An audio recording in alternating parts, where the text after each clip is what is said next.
My husband and I have 2.5 kids. My oldest is 10 years old, my middle child is 5, and I'm currently 5 months pregnant. My 10-year-old is from a previous relationship, and my 5-year-old is adopted.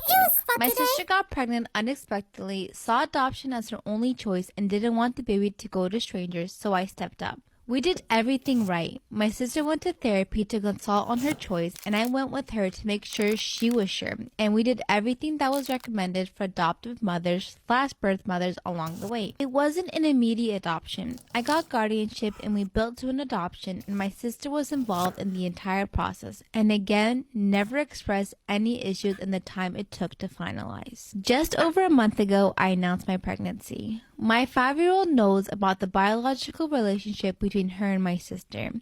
Shortly after telling people about the pregnancy, my sister and I arranged to meet up in person in the park. She then told my 5-year-old to give mommy a hug, and my 5-year-old immediately grabbed me, and my sister got shitty about it. I asked her what she was trying to do, and she said that I had a baby on the way and assumed that I was done with the 5-year-old and was going to have a new favorite. I said I don't play favorites and don't. A little less than a month ago, I decided to house sit for a family member and her boyfriend for a week while they went to see their parents.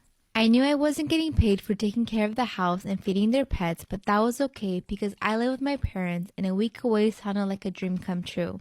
House sitting went fine, and I pretty much forgotten about it until today. The family member sent me a PayPal request with no explanation. She requested $184, and I immediately called her to ask her why she was doing this. My niece Jenny went through trauma as a kid and ended up becoming an emotional eater, obese, held back a grade, and socially stunned. Her parents, with a lot of pushing, put her into therapy, and she was able to heal from the trauma and gain control of her eating. Because they waited so long to take the problem seriously, after she lost the weight, her skin didn't bounce back and she was left with a saggy belly.